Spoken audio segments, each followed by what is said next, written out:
Hello. പിന്നെ ഈ motivation എന്ന് പറയുന്നത് എന്താ സംഭവം? നിങ്ങൾ കുറച്ചാലും എല്ലാ ആൾക്കാരും എന്ത് പറഞ്ഞു കഴിഞ്ഞാലും ഫൈസി വരട്ടെ, ക്ലാസ് എടുക്കട്ടെ, മോട്ടിവേഷൻ സ്പീക്കർ എവിടെ, നിങ്ങളൊക്കെ എന്താ മനസ്സിലാക്കിയിരിക്കുന്നത് മോട്ടിവേഷനെ കുറിച്ച്? ശരിക്കും അറിയുമോ അതോ ചുമ്മാ പറയുകയാണോ? ഈ മോട്ടിവേഷൻ്റെ പേർപ്പസ് എന്താണെന്നറിയോ? ശരിക്കും ഈ മോട്ടിവേഷൻ എന്ന് പറഞ്ഞു കഴിഞ്ഞാൽ നമ്മുടെ ഓരോ ആൾക്കാരുടെ ലൈഫിലുള്ള ഫ്യൂച്ചർ പ്ലാൻസ് നമ്മൾ സെറ്റ് ചെയ്യുന്നതാണ്. അതായത് ലൈഫ് ഗോൾ സെറ്റ് ചെയ്യുന്ന സംഭവമാണ്. അതല്ലാതെ ഇത് വലിയൊരു സംഭവമൊന്നുമല്ല. നിങ്ങൾക്ക് ജീവിക്കാൻ നിങ്ങൾക്ക് ലക്ഷ്യബോധവും കാര്യങ്ങളും ഒക്കെ ഉണ്ടെങ്കിൽ അതിനെ നമ്മൾ ഫോളോ അപ്പ് ചെയ്ത് പോകുന്നൊരു സംഭവമാണ്. പല ആൾക്കാർക്കും നാളെ എന്താണെന്നുള്ളൊരു ഐഡിയ ഇല്ല. ജസ്റ്റ് ഇന്ന് കഴിയുക, നാളെ രാവിലെ എണീച്ച് കഴിഞ്ഞാൽ നാളത്തെ കാര്യം. അപ്പോൾ അതിൻ്റെ അപ്പുറത്തെ കാര്യങ്ങളൊന്നുമില്ല. നമ്മൾ ലൈഫിൽ എവിടെ എത്തണം എന്നുള്ളത് ആരും പ്ലാൻഡ് അല്ല. പക്ഷെ എൻ്റെ ലൈഫിൽ ഞാൻ കുറച്ച് പ്ലാൻഡ് ആയി. ഓക്കെ, പക്ഷേ പിന്നെ നിങ്ങൾ വിചാരിക്കുന്നത് പോലെ ഇന്നേ വരെ ഒരു ക്ലാസ് ഞാൻ അറ്റൻഡ് ചെയ്തിട്ടില്ല. ഒരു ക്ലാസ് ഞാൻ ആർക്കും എടുത്തു കൊടുത്തിട്ടില്ല. പക്ഷേ ഇവിടെയുള്ള 2-3 മോട്ടിവേഷണൽ പ്രോഗ്രാമും ട്രെയിനിങ്ങും മറ്റുള്ളവർക്ക് വേണ്ടിയിട്ട് ഞാൻ കോർഡിനേറ്റ് ചെയ്ത് കൊടുത്തിട്ടുണ്ട്. അതായത് അതിൻ്റെ മെയിൻ കോർഡിനേറ്ററായിട്ട് ഞാൻ നിന്നിട്ട് ഞാൻ ചെയ്തു കൊടുത്തിട്ടുണ്ട്. അതല്ലാതെ ഞാൻ അവിടെ ഇരുന്ന് ക്ലാസ് കേൾക്കുകയോ അല്ല അത് പഠിക്കുകയോ അത് ഫോളോ അപ്പ് ചെയ്യോ ഇതൊന്നും എൻ്റെ ലൈഫിൽ ഞാൻ ചെയ്തിട്ടില്ല. ഇനി ഞാൻ ഇവിടെ പറയാൻ പോകുന്ന കാര്യം ഈ മോട്ടിവേഷൻ എങ്ങനെ എൻ്റെ ലൈഫിൽ വർക്ക് ചെയ്യുന്നതെന്നുള്ളത്. ഓക്കെ, കറക്റ്റ് മനസ്സിലാക്കണം. ഇത് ഞാൻ പഠിക്കുന്നതോ ക്ലാസ്സിലുള്ളതല്ല. ഇതെങ്ങനെ നമ്മുടെ ഓരോരുത്തരുടെ ലൈഫിൽ ഇതെങ്ങനെ വർക്കൗട്ട് ചെയ്യാൻ പറ്റുന്നെന്നുള്ളത്. അപ്പോൾ 3 കാര്യങ്ങൾ പറയാം. എൻ്റെ ലൈഫിൽ ഇപ്പം ഏറ്റവും ഇമ്പോർട്ടൻ്റ് ആയിട്ടുള്ള 3 കാര്യം. ഒന്ന്, നമ്മുടെ എല്ലാവർക്കും ഇമ്പോർട്ടൻ്റ് ആണ് മണി, പൈസ എങ്ങനെ ഉണ്ടാക്കാം. ഇപ്പം ജോബായാലും ബിസിനസ് ആയാലും എന്തായാലും ഉള്ളത്. രണ്ടാമത്തെ എൻ്റെ ഏറ്റവും വലിയ ഇമ്പോർട്ടൻ്റ് ആണ് കാർ, വണ്ടി. മൂന്നാമത്തതാണ് ട്രാവലിംഗ്. ഇത് 3 എൻ്റെ ലൈഫിലുള്ള ഇമ്പോർട്ടൻറ്റ് തിങ്സ്. ഓക്കെ, ഇതിൽ ആദ്യത്തത് കാർ. ഈ കാർ എന്ന് പറഞ്ഞു കഴിഞ്ഞാൽ പണ്ട് മുതലേ എനിക്ക് വണ്ടിയോട് അത്രയും കൂടുതൽ താല്പര്യം ഉണ്ടായിരുന്നു. ഫോട്ടോസ് മുതലേ ഞാൻ ഇങ്ങനെ എടുത്ത് കളിക്കുന്ന ഒരു ടൈമായിരുന്നു. അതായത് പണ്ട് ബാക്കിലേക്ക് പോകണം, ഇതെങ്ങനെ ലൈഫിൽ എത്തുന്നു എന്നുള്ളതാണ് ഞാൻ പറയുന്നത്. ആ ആഗ്രഹത്തിൽ നിന്നാണ് 18ാമത്തെ വയസ്സിൽ എനിക്ക് സ്വന്തമായിട്ട് കാറ് കിട്ടിയത്. നിങ്ങൾ ചിന്തിച്ച് നോക്കും, നിങ്ങളുടെയൊക്കെ ലൈഫിൽ 18ാമത്തെ വയസ്സിൽ നിങ്ങളുടെ പേരിൽ കാർ ഉണ്ടായിരുന്നു. എന്നാൽ എനിക്ക് എൻ്റെ ലൈഫിൽ എനിക്കായിട്ട് വണ്ടി കിട്ടിയിട്ടുണ്ടായിരുന്നു. അത് കഴിഞ്ഞ് ഖത്തറിൽ വന്ന സമയത്ത് എനിക്ക് ഇഷ്ടപ്പെട്ട വണ്ടികൾ ഞാൻ റെൻ്റ് ഔട്ട് ചെയ്ത് തുടങ്ങി. അപ്പോൾ 6 മാസത്തിൽ 2-3 ആൾക്കാർ കൂടിയിട്ട് വലിയ വണ്ടികൾ, ചെറുതല്ല കേട്ടോ, അത് ഞങ്ങൾ റെൻറ്റിന് വണ്ടി എടുക്കും, ഓടിച്ചു തുടങ്ങും. ഞാൻ പണ്ട് മുതലുള്ള ഇപ്പം എൻ്റെ കമ്പനിയിൽ എൻ്റെ റിപ്പോർട്ടിംഗ് മാനേജർ ഓടിക്കുന്നതിലും ബെറ്റർ വണ്ടി ഞാനിപ്പോൾ ഓടിക്കുന്നുണ്ട്. അതായത് മന്ത്ലി പേ ചെയ്തിട്ട് ഞാനെടുത്ത് ഓടിക്കുന്നുണ്ട്. എൻ്റെ ഒരു ലൈഫിലുള്ളൊരു ആഗ്രഹമാണ്. അപ്പോൾ ആ ഒരു ആഗ്രഹം, പണ്ട് മുതൽ വണ്ടിയോടുള്ള ആഗ്രഹം ഞാൻ ഇന്ന് ഫീൽ ചെയ്യുന്നുണ്ട്. നമ്മളെല്ലാവരും ജീവിക്കുന്നത് ഫീലിങ്സിന് വേണ്ടിയിട്ടാണ്. കഴിഞ്ഞ മാസം എൻ്റെ കയ്യിലുണ്ടായിരുന്നു, അത് ഞാൻ വീണ്ടും എക്സ്റ്റെൻഡ് ചെയ്തു. ഈ മാസം ഇപ്പോൾ എൻ്റെ കയ്യിലുണ്ട്. എൻ്റെ കമ്പനിയിൽ ഓടിക്കുന്ന ആ പുള്ളിനെ കാട്ടിയും. അപ്പോൾ ഇത് എങ്ങനെ വർക്കൗട്ടാകുന്നു? നമ്മൾ നമ്മുടെ ലക്ഷ്യസ്ഥാനത്ത് എത്തിയോ? ഒന്ന്, ഇത് വർക്കൗട്ടാകുന്നതിൻ്റെ പിന്നിൽ നമ്മൾ ഈ മോട്ടിവേഷണൽ പവറും ലോ ഓഫ് എനർജിയും ഒക്കെ ഉണ്ട്. കാറ്. രണ്ടാമത്തെ മാറ്റർ മണി. ഈ പൈസ എന്ന് പറയുന്നത് വലിയ സംഭവമൊന്നുമില്ല. പൈസ സിമ്പിളാണ്. പൈസ ഉണ്ടെങ്കിൽ നമ്മൾക്ക് എല്ലാവർക്കും ഹാപ്പി ആകാൻ പറ്റുന്നില്ല, അത് വേറെ കാര്യം. പക്ഷേ ഹാപ്പി ആണെങ്കിൽ നിർബന്ധമായിട്ടും പണം വേണം. നിങ്ങൾക്ക് നിങ്ങളുടെ ലൈഫിൽ നിങ്ങളുടെ 1 മാസത്തെ സാലറി നിങ്ങൾക്ക് ഫുൾ സേവ് ചെയ്യാൻ പറ്റിയിട്ടുണ്ടോ? ഇപ്പോഴത്തെ കാലത്ത് ഒരാൾക്ക് സാലറി കെട്ടുന്നതിന് മുമ്പ് അവരുടെ കണക്കൂട്ടലായിരിക്കും അവരുടെ വീടിൻ്റെ റെൻറ്റ്, ഭക്ഷണം, അവർക്കുള്ള ലാബിലിറ്റീസ്, അവർക്കുള്ള ലോൺ, ഇതൊക്കെയായിരിക്കും. എൻ്റെ ചോദ്യം, ഇപ്പോൾ ഒരു 1000 രൂപ മേടിക്കുന്ന ഒരാൾ അല്ലെങ്കിൽ 5000 റിയാൽ സാലറി മേടിക്കുന്ന ആളിന് 5001 ഇത്രയും എക്സ്പെൻസ് ഒന്നും അല്ലെങ്കിൽ കൊടുത്തിട്ടും 5001 റിയാൽ നിങ്ങൾക്ക് സേവ് ചെയ്യാൻ പറ്റും. ചോദ്യം ക്ലിയർ ആയിട്ടില്ലല്ലേ? അതായത് നമ്മൾക്ക് ഉണ്ടാവുന്ന ചിലവുകൾ ഇതൊക്കെ നമ്മൾ ചെയ്ത് കഴിഞ്ഞാലും സ്പെൻഡ് ചെയ്ത് കഴിഞ്ഞാലും കിട്ടുന്ന സാലറീനെ കാട്ടിയും $1 അധികം നമുക്ക് സേവ് ചെയ്യാൻ പറ്റും. എന്നാൽ ഞാൻ ചെയ്തിട്ടുണ്ട് എൻ്റെ ലൈഫിൽ. എന്താണ്, എങ്ങനെയാണ്? ഇതിൻ്റെ പിന്നിലും ഈ മോട്ടിവേഷൻ, എനർജിയും പവറൊക്കെയാണ്. കൊറോണ വന്നിട്ടും ബിസിനസ് ഡൗൺ ആയിട്ടും ലോക്ക്ഡൗൺ വന്നിട്ടും സ്വന്തം കമ്പനിയിൽ നിന്ന് സാലറി കട്ട് ഡൗൺ ഉണ്ടായിട്ടും വീട്ടിൽ ഉമ്മാക്ക് കൊടുക്കുന്നതിന് 5000 രൂപ അധികേ കൊടുത്തിട്ടുള്ളൂ, കട്ട് ഡൗൺ ചെയ്തിട്ടില്ല. എങ്ങനെ? നിങ്ങൾ ഈ കളിയാക്കിക്കൊണ്ട് വിളിക്കുന്ന ഈ മോട്ടിവേഷൻ, എനർജിയും പവറും ഒക്കെ യൂസ് ചെയ്തിട്ടാണ്. അപ്പോൾ ഒരു സ്ഥലത്ത് പ്രശ്നം വരുമ്പോൾ അടുത്ത സ്ഥലം അത് വരുന്നതിന് മുമ്പ് തേടിപ്പോകണം. അതല്ലെങ്കിൽ എങ്ങനെ അതിനെ ഓവർകം ചെയ്യാൻ പറ്റുമെന്ന് നോക്കണം. പല സൈഡ് ബിസിനസ്സും പരിപാടികളും ഇവിടെ ഖത്തറിൽ വന്ന് ഇറങ്ങിയ സമയം മുതൽ ചെയ്യുന്നുണ്ട്. ഫാമിലിയിൽ നിന്നൊക്കെ നിങ്ങളുടെ ഒരാളെ സപ്പോർട്ട് ഉണ്ടായിരുന്നെങ്കിൽ പല ബിസിനസ്സിലും ഇപ്പോൾ എത്തിയിട്ടുണ്ടാവും. ഇവിടെ ഇപ്പം നിലവിൽ എനിക്ക് എൻ്റെ കൂടെ ഏകദേശം 8 സ്റ്റാഫുകളുണ്ട്. 8 സ്റ്റാഫല്ല, 8 സപ്പോർട്ടേഴ്സ്. നമ്മൾ ഒരു ടീമായിട്ടാണ് ചെയ്യുന്നത്. ഈ 8 ആൾക്കാരും എൻ്റെ ഏജോ എൻ്റെ ഏജിന് താഴെയുള്ളതല്ല, എല്ലാവരും എൻ്റെക്കാട്ടി ടോപ്പിലുള്ളതാണ്. ഓരോ ആൾക്കാരും 30, 35, 40 വയസ്സായ ആൾക്കാരാണ് ഞാൻ പറയുന്ന ലൈനപ്പിൽ വർക്ക് ചെയ്യുന്നത്. കാരണം നമ്മൾ പ്രൂവ്ഡ് ചെയ്തു കൊടുത്തിട്ടുണ്ട്. ഇതാണ് കറക്റ്റ്, ഇങ്ങനെയാണ് ചെയ്യേണ്ടത്, ഇതാണ് ലൈന്, ഇതാണ് ട്രാക്ക്. മുമ്പ് ഇവിടുന്ന് ഏകദേശം 4-5 മാസം ഇറങ്ങി വർക്ക് ചെയ്തതിന് ഗ്രൗണ്ട് ലെവലിൽ $1 സാലറി എക്സ്പെക്റ്റ് ചെയ്യാതെ അതിൻ്റെ റിസൾട്ടാണ് ഇപ്പോൾ കിട്ടുന്നത്. അന്ന് കാൽക്കുലേറ്റ് ചെയ്തിട്ടുണ്ടായി ഇവിടെ എത്തണം എന്നുള്ളത്. ആ റിസൾട്ട് വന്നു. കൊറോണ വന്നു, പ്രശ്നങ്ങൾ വന്നു, കട്ട് ഡൗൺ വന്നു, പ്രോബ്ലംസ് വന്നു. എല്ലാത്തിനും പിടിച്ചു നിന്നിട്ട് തന്നെയാണ് ഇപ്പോഴും ചെയ്യുന്നത്. ഈ സൈഡ് ബിസിനസ് എന്ന് പറഞ്ഞു കഴിഞ്ഞാൽ ഓഫീസ് കഴിഞ്ഞ് ഫുൾ ടൈം കറങ്ങി ഓടുന്നില്ല. വ്യാഴാഴ്ച ദിവസങ്ങളിൽ എത്ര പൈസൻ്റെ ഡീല് വന്നു കഴിഞ്ഞാലും പോയില്ല ഞാൻ. അന്ന് നൈറ്റായാലും പിറ്റേന്നായാലും വണ്ടി എടുത്തിട്ട് കറങ്ങും. ഞാൻ ഇപ്പോഴും വെക്കാം 10 വർഷമായിട്ടോ അല്ലെ 15 വർഷമായിട്ടോ ഖത്തറിൽ നിൽക്കുന്ന ആൾക്കാരുണ്ടെങ്കിൽ അവർ പോവാത്ത സ്ഥലങ്ങൾ പോലും ഞാൻ കറങ്ങിയിട്ടുണ്ട്. ഓരോ വീക്കിലും പുതിയ പുതിയ സ്ഥലങ്ങൾ ഇപ്പോഴും കണ്ടുപിടിക്കുന്നുണ്ട്. കറങ്ങാനും ഒരു മടിയില്ല. പണം ഉണ്ടാക്കേണ്ട അടുത്ത് പണം ഉണ്ടാക്കുന്നുണ്ട്, കറങ്ങേണ്ട അടുത്ത് കറങ്ങുന്നുണ്ട്. അത്രയും ടൈം മാനേജ്മെൻറ്റ് എന്താണെന്ന് നമുക്ക് മനസ്സിലാക്കി കഴിഞ്ഞാൽ നമുക്ക് ലൈഫിൽ ഒരുപാട് കാര്യങ്ങൾ ചെയ്യാൻ പറ്റും, ഒരുപാട് കാര്യങ്ങൾ. അപ്പോൾ ഈ 3 കാര്യങ്ങൾ ഇമ്പോർട്ടൻ്റ് ആയിട്ടുള്ളത് ഞാൻ എങ്ങനെ അച്ചീവ് ചെയ്ത് ഞാനിപ്പോൾ ഏത് ലെവലിൽ പിടിച്ചു നിൽക്കുന്നുള്ള ഞാൻ പറഞ്ഞത്. ഇനി ഇമ്പോർട്ടൻ്റ് കാര്യം, ലൈഫിൽ പലർക്കും പലപ്പോഴും നാട് വിടാനുള്ള ചിന്ത വരും. ഇറങ്ങിപ്പോയാലും ഓടിപ്പോയാലും ഒളിച്ചോടിയാലും, നമ്മളൊക്കെ ഏജിലുള്ള ആൾക്കാർ. ഇതിൻ്റെ കാരണം എന്താണെന്നറിയോ? നിങ്ങളുടെ ഓരോ ആൾക്കാരുടെയും ക്വസ്റ്റ്യൻസ്. എന്താടാ എക്സാം കഴിഞ്ഞില്ലേ, അടുത്ത പരിപാടി എന്താണ്, ജോലി കിട്ടിയില്ലേ, ഇൻ്റർവ്യൂവിന് പോയില്ലേ, എന്താ വിസ വന്നില്ലേ, എന്താ പോകുന്നില്ലേ? ഞാൻ ഇറങ്ങിപ്പോയിട്ടുണ്ട് വീട്ടിൽ നിന്ന്. കഴിഞ്ഞ 2019 ജനുവരി 13 11:30 ഫ്ലൈറ്റ് ഖത്തറിൽ എന്ന് പറഞ്ഞിട്ട് ഞാൻ ഉച്ചയ്ക്ക് അവിടെ നിന്ന് ഇറങ്ങിയിട്ടുണ്ട്. ഇറങ്ങിയ സമയത്ത് എൻ്റെ കയ്യിൽ ടിക്കറ്റും ഉണ്ടായിരുന്നില്ല, വിസയും ഉണ്ടായിരുന്നില്ല. ഇറങ്ങുമ്പോൾ ഉള്ളിലൊരു കോൺഫിഡൻസ് ഉണ്ടായിരുന്നു, എയർപോർട്ടിൽ എത്തുന്നതിന് മുമ്പ് ടിക്കറ്റും വിസയും എനിക്ക് കിട്ടുന്നുള്ളത്. അന്ന് എയർപോർട്ടിലെത്തി എനിക്ക് സാധനം കിട്ടിയിട്ടില്ല, പക്ഷെ കിട്ടുന്നുള്ളൊരു വാശിയുണ്ടായിരുന്നു. ഞാൻ അവിടെ തന്നെ ഇരുന്നു. ഞാൻ നാട്ടിൽ നിന്ന് ഇറങ്ങുമ്പോൾ അവരെ വിളിച്ചു, ഇവിടുത്തെ എനിക്ക് ടിക്കറ്റ് തരാമെന്ന് പറഞ്ഞാൽ അവൾ വിളിച്ചു.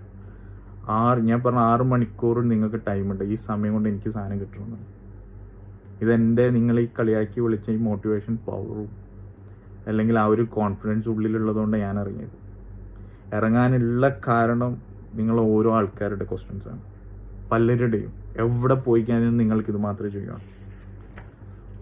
പക്ഷേ ഈ ഒരു പവറും കൂടെ ഉള്ളത് കൊണ്ട് ഇറങ്ങി പിറ്റേന്ന് അന്ന് രാത്രി തന്നെ എനിക്ക് വിസ വന്നു. അന്ന് ഞാൻ പോയിട്ടില്ല, അന്ന് ഞാൻ എൻ്റെ ഫ്രണ്ടിൻ്റെ വീട്ടിലാണ് നിന്ന് തൃശ്ശൂർ. അന്ന് രാത്രി വിസ വന്നു. പിറ്റേന്ന് ഉച്ചവരെ അവരെ ടിക്കറ്റിന് വെയിറ്റ് ചെയ്തു, ടിക്കറ്റ് കിട്ടില്ല. പിന്നെ ഇവിടുന്ന് ഖത്തറിൽ നിന്ന് ഒരാളെ ഞാൻ തൃശ്ശൂരിൽ നിന്ന് കൊച്ചി എയർപോർട്ടിലേക്ക് വരുന്ന ഓൺ ദ വേയിലാണ് ഖത്തറിൽ നിന്ന് ഒരാളെ വിട്ടിട്ട് ഞാൻ ടിക്കറ്റ് എടുപ്പിക്കുന്നത്. അന്നും ഫ്ലൈറ്റ് കിട്ടുമോ ഇല്ലെന്നുള്ള ഒരു ഡൗട്ടായിരുന്നു, പക്ഷെ പോയി കിട്ടി. പിറ്റേന്ന് ഞാൻ ഇവിടെ വന്നിട്ടുണ്ടായിരുന്നു. അടുത്ത പോയിന്റ്, ആസ്ട്രർ. 3 വർഷം ആസ്ട്രറിൽ നിന്ന് ഇറങ്ങിയ സമയത്ത് 3 വർഷത്തെ നമ്മുടെ കയ്യിൽ ആകെ ഉണ്ടാകുന്ന എമൗണ്ട്, 3 വർഷം ഇറങ്ങുമ്പോൾ അവർ ബോണസ് തരും. ആ എമൗണ്ടുമായി എക്സ്ചേഞ്ചിലേക്ക് പോകുന്ന സമയത്ത് നമ്മളൊരു ഫ്രണ്ടിനെ പരിചയപ്പെട്ട സമയത്ത് പറഞ്ഞു, നീ എക്സ്ചേഞ്ച് പോകണം, ഒരു കാര്യം ചെയ്യുക, പൈസ തന്നെ ഞാനത് ഇന്ത്യൻ റുപ്പീസായിട്ട് നാട്ടിൽ നിന്ന് ട്രാൻസ്ഫർ ചെയ്തിട്ടാണ് കംപ്ലീറ്റ് കൊടുത്തു. കാരണം വിശ്വസിക്കാൻ പറ്റുന്ന ഒരാളായിരുന്നു. പിറ്റേന്ന് ഞാൻ ഫ്ലൈറ്റ് കയറി, അവനത് ഇട്ടില്ല. അവനത് ഇടാന്ന് പറഞ്ഞു, ഒരു കള്ള സ്ക്രീൻഷോട്ടൊക്കെ അയച്ചു തന്നു. പക്ഷെ എൻ്റെ ഫണ്ട് വന്നില്ല. നാട്ടിലെത്തുമ്പോൾ എല്ലാവരും പ്രതീക്ഷ എന്താണ്, നല്ല ബോണസും കാര്യങ്ങളൊക്കെ കിട്ടിയ ആളിവിടെ വന്നിട്ടാണ്. ഒരാളോട് എനിക്കിത് പറയാൻ പറ്റും എന്നെ പറ്റിച്ചെന്ന്? നമ്മളുടെ ഫാമിലിയിൽ അല്ലെങ്കിൽ നമ്മളെ കുടുംബത്തിൽ ആരോടെങ്കിലും വന്ന് പറഞ്ഞു കഴിഞ്ഞാൽ നിങ്ങളുടെ മറുപടി എന്തായിരിക്കും? കുറ്റപ്പെടുത്താത്ത ഏതെങ്കിലും ഒരാളുണ്ടാവും. നിനക്കെന്താ ബുദ്ധിയില്ലേ, ഇങ്ങനെയൊക്കെ പൈസ കൊടുക്കാൻ പാടുണ്ടോ, അത് ട്രാൻസ്ഫർ ചെയ്തൂടെ, അല്ലെ നിങ്ങൾക്ക് ഡയറക്റ്റ് ചെയ്തൂടെ, ഇത്രയും വലിയ എമൗണ്ട് അല്ലേ? ഒരാൾ സപ്പോർട്ട് ചെയ്യാൻ, അല്ലെ നമ്മളുടെ ഒരാൾ പോസിറ്റീവായിട്ട് പറഞ്ഞു തരാൻ, അല്ലെങ്കിൽ ഒരാൾ വന്നിട്ട് പൈസ തരാൻ ഉണ്ടാവും. പക്ഷെ എൻ്റെ ലൈഫിൽ അങ്ങനെ തന്ന ആൾക്കാരുണ്ട് കേട്ടോ. 3 വ്യക്തികളുണ്ട്. ആ 3 വ്യക്തികളും വളരെ അടുത്തിട്ടുള്ളതാണ്. ഒന്ന്, നാട്ടിൽ നിന്ന് ഞാൻ ഡിഗ്രി കഴിഞ്ഞ ഉടനെ ബാംഗ്ലൂരേക്ക് ബൈക്ക് എടുത്ത് പോകുന്ന സമയത്ത്, മീൻസ് എൻ്റെ ഡിയോ പാർസൽ ചെയ്തിട്ട് ഞാൻ പോകുന്ന സമയത്ത് എൻ്റെ അടുത്ത് വന്ന് പോക്കറ്റിൽ പൈസ ഉണ്ട്, പറയാതെ തന്ന ഒരാൾ പൈസ തന്നിട്ട് പറഞ്ഞു, പൈസ നിങ്ങൾക്ക് ആവശ്യം വരും, നീ വെച്ചോണ്ട്. എനിക്കറിയാം നിങ്ങൾ ഈ സമയത്ത് നിങ്ങൾക്കൊന്നും പൈസ ഉണ്ടാവും. പറയാതെ തരുന്നു. 1, അറിഞ്ഞു മനസ്സിലാക്കുന്നു. 2, ഞാനിവിടെ ഖത്തറിലുള്ള സമയത്ത് ഞാൻ ഈ ആസ്ട്രോ വിട്ട് 3 മാസം ഇവിടെ ജോബില്ലാതെ അലഞ്ഞു തിരിഞ്ഞ് നടന്നിട്ടുണ്ട് ജോബിന് വേണ്ടിയിട്ട്. അപ്പോഴും നമ്മൾ പ്രതീക്ഷിക്കാതെ ഒരാൾ വന്നു, ഇതൊക്കെ നമ്മൾ ഫാമിലി മെമ്പേഴ്സാണ്, ഒരാൾ വന്നിട്ട് പുള്ളി വന്നിട്ട് എനിക്ക് അവിടെയും തന്നു, നീ വെച്ചോ, ചിലവിനും ആവശ്യം വരും. 3-മത്തെ ഒരാൾ വന്ന് സപ്പോർട്ട് ചെയ്ത് എങ്ങനെയാണെന്ന് വെച്ച് കഴിഞ്ഞാൽ, നമുക്ക് ഓൺലൈനിൽ അറ്റ്ലീസ്റ്റ് അവർ വന്നിടാ നിനക്ക് എന്താ വേണ്ടത്, എന്താ അറിയാത്തത്, എങ്ങനെയാണ് CV ചെയ്യേണ്ടത്, എന്താണ് ചെയ്തു തരേണ്ടത്, ഇതൊക്കെ എന്ന് പറഞ്ഞാൽ വലിയൊരു ആശ്വാസമാണ്. നിങ്ങൾ ചിന്തിച്ച് നോക്ക്, നിങ്ങളുടെ ലൈഫിൽ ഒരു പ്രശ്നം വരുമ്പോൾ നോർമലി എന്താണ് സംഭവിക്കാറ്? ആരെങ്കിലും ഉണ്ടാവും. പ്രശ്നം വരുമ്പോൾ കുറ്റപ്പെടുത്താനും അല്ലെങ്കിൽ അതിൽ നിന്ന് നമ്മളൊക്കെ എൻ്റെ ഒക്കെ സമയത്ത് എന്ന് പറഞ്ഞു കഴിഞ്ഞാൽ ഫുൾ ടൈം നമ്മളെ കൂടെ ടീംസ് ആയിരിക്കും, കറങ്ങാനായാലും പോകാനായാലും വിളിയും കാര്യങ്ങളൊക്കെ ആയിരിക്കും. പക്ഷെ നമ്മൾക്ക് പ്രശ്നം വരുമ്പോൾ ഉണ്ടാവില്ല, ഒരാളുണ്ടാവില്ല. തിരിച്ചറിയണം, നമ്മൾക്ക് പ്രശ്നം വരുമ്പോൾ ആരൊക്കെ നമ്മളെ സഹായിക്കുന്നുണ്ട് എന്നുള്ള തിരിച്ചറിയണം. അറ്റ്ലീസ്റ്റ് നല്ല കുറ്റപ്പെടുത്തിയിട്ടില്ലെങ്കിൽ കുറച്ച് നല്ല വാക്കുകൾ നിങ്ങൾക്ക് പറയാം. നമ്മൾ ഓരോരുത്തരും ഓരോ തീരുമാനം എടുക്കുന്നത് പല സാഹചര്യങ്ങളുണ്ടായിരിക്കും. സാഹചര്യം മനസ്സിലാക്കിയിട്ട് നമ്മളെല്ലാവരും സംസാരിക്കും. പിന്നെ എന്താണ് ഇപ്പം ഓപ്പണായിട്ട് പിന്നെ ഒരു പറയാനുള്ളത് പാരൻസിനോട്, നിങ്ങളെ മക്കളോട് സംസാരിക്കണം.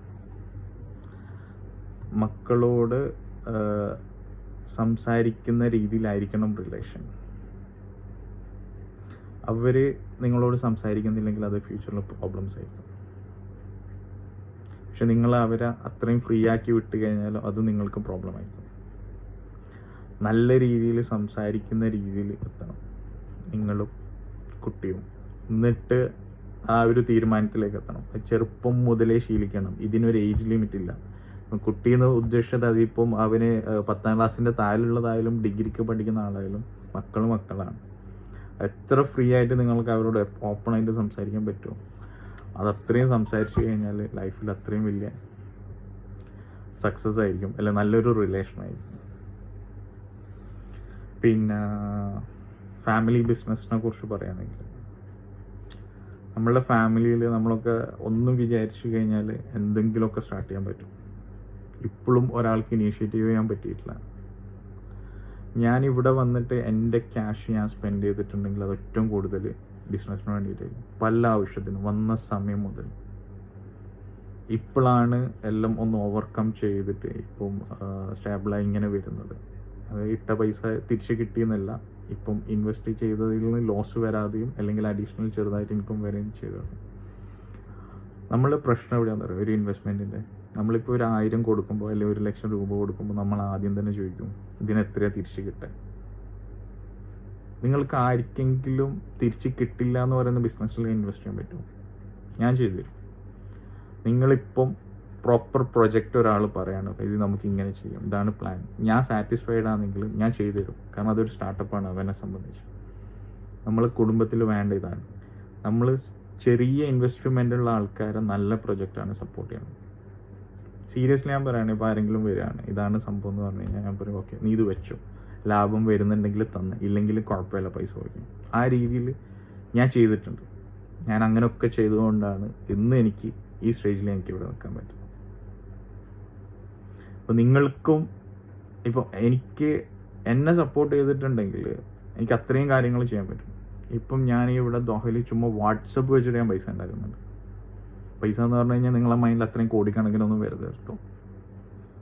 ഈ പൈസയുടെ ഒരു പ്രത്യേകത പറഞ്ഞുതരാം. ഒരാൾ ഹാപ്പി ആവാൻ എപ്പോഴാണെന്നറിയോ? ഒരാൾ ഹാപ്പി ആവാൻ നമ്മൾക്ക് വേണ്ട ക്യാഷിൻ്റെ നമ്മൾ ലിമിറ്റ് മൈൻഡിൽ വെക്കണം. നമ്മളിപ്പോൾ ഒരു പൈസ ഉണ്ടാക്കാൻ ഉദ്ദേശിക്കുകയാണെങ്കിൽ നമ്മളിപ്പോൾ 1,00,000 രൂപ, 2 ലക്ഷം, 5 ലക്ഷം, 10 ലക്ഷം എന്താണെന്നുള്ളത് നമ്മളെ മനസ്സിൽ നമ്മൾ കാണും. അപ്പോൾ അത് ഉണ്ടാക്കുമ്പോഴാണ് നമുക്ക് ആ ഒരു ഫീല് വരാൻ, നമ്മളെ ഹാപ്പിനെസ് വരാൻ. അതല്ലാത്തപ്പോൾ എന്താ സംഭവിക്കാമെന്ന് അറിയും? 1 ലക്ഷം ഉണ്ടാക്കി കഴിഞ്ഞാൽ 2 ലക്ഷം ഉണ്ടാക്കാൻ തോന്നും, 2 ഉണ്ടാക്കിയാൽ 3 ഉണ്ടാക്കാൻ തോന്നും. ഇങ്ങനെയല്ല ചെയ്യേണ്ടത്. നമ്മൾ എന്താണ് ഗോൾ സെറ്റ് ചെയ്യുന്നത് അതിലെത്തിക്കാൻ നമ്മളത് ഫീൽ ചെയ്യണം. എനിക്ക് വരുന്ന കൂടുതൽ പൈസ ഞാൻ എടുക്കാറില്ല. ഞാനത് എന്നിലേക്ക് ഇൻവെസ്റ്റ് ചെയ്തിട്ട് പലതുമായിട്ട് സ്പെൻഡ് ചെയ്യും.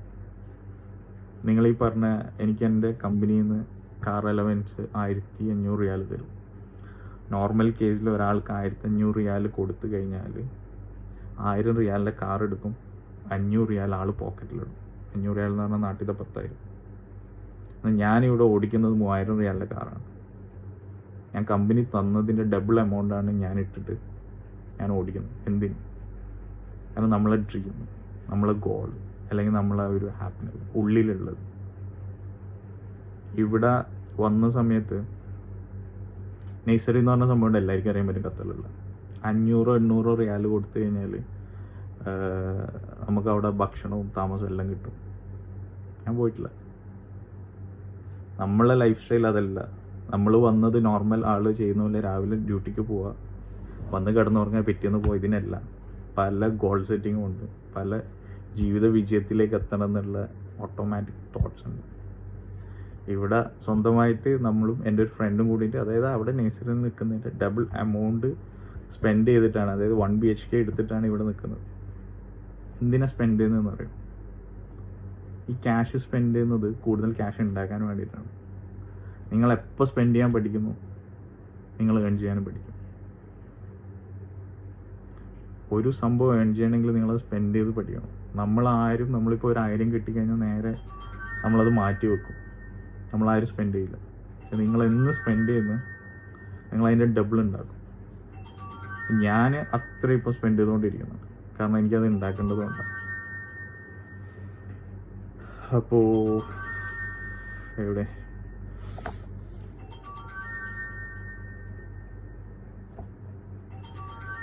ബിസിനസ്സിൻ്റെ പറഞ്ഞപ്പോൾ ഓർത്ത് നമ്മളെ ഫാമിലിയിൽ ഒരാൾ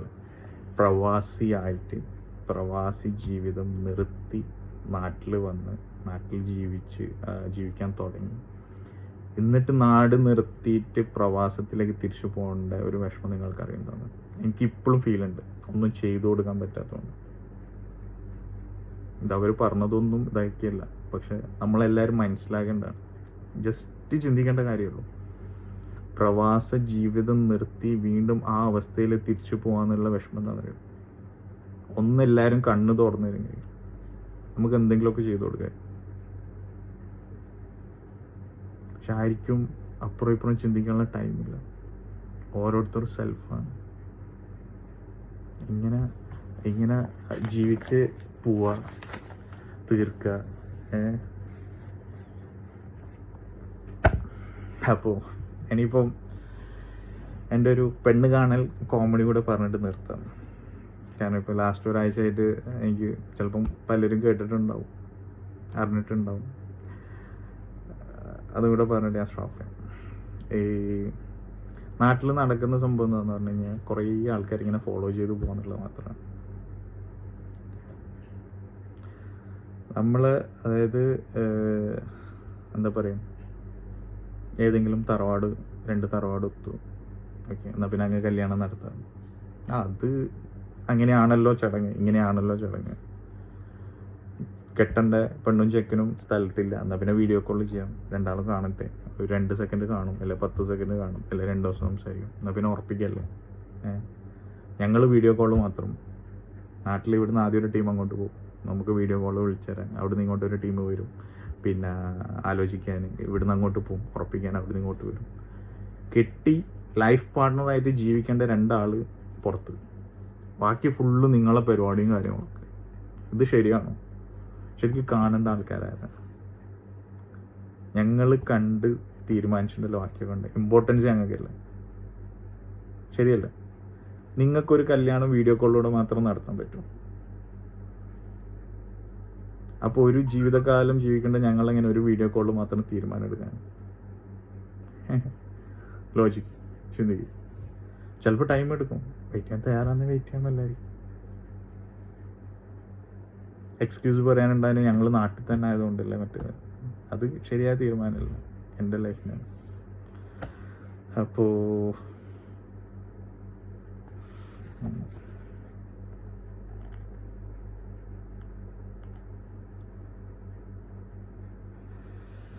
ഇൻഷാ അല്ലാഹ് എന്തൊക്കെയോ പോയിന്റ്സ് നോട്ട് ചെയ്തിട്ടുണ്ടായിരുന്നു, ഒന്നും എവിടെ ആയിട്ടില്ല, പലതും വിട്ടു. ഇങ്ങനെ ഒരു ക്ലാസ് എടുത്തൊന്നുമില്ല, ജസ്റ്റ് എൻ്റെ ഒരു ലൈഫ് സ്റ്റോറി ഞാൻ പറഞ്ഞു തന്നു. കാണുക, കമൻറ്റ് ചെയ്യുക എന്താണെന്നുള്ളത്. ഓക്കെ, എല്ലാവരും കമൻറ്റ് ചെയ്യാം, അഭിപ്രായം പറയാം, പ്ലസ് ആയാലും മൈനസ് ആയാലും. കാരണം മൈനസ് ഇവിടെ തട്ടില്ല. ഒരുപാട് ആൾക്കാർ നെഗറ്റീവ് പറയാറുണ്ട്, ഇന്നേവരെ എനിക്ക് കേട്ടിട്ടില്ല. എനിക്ക് എൻ്റെതായ റൂൾസും കാര്യങ്ങളൊക്കെ ഉണ്ട്. നിങ്ങൾ ധൈര്യമായിട്ട് കമൻറ്റ് ചെയ്തു, അറ്റ്ലീസ്റ്റ് കണ്ടു കഴിഞ്ഞാൽ ഒരു കൈ പൊക്കിയാലും മതി. ഓക്കെ, ഇൻഷാ അല്ലാഹ് വേറെ 2-3 കോൾ വരും. ബൈ, അസ്സലാമു അലൈക്കും.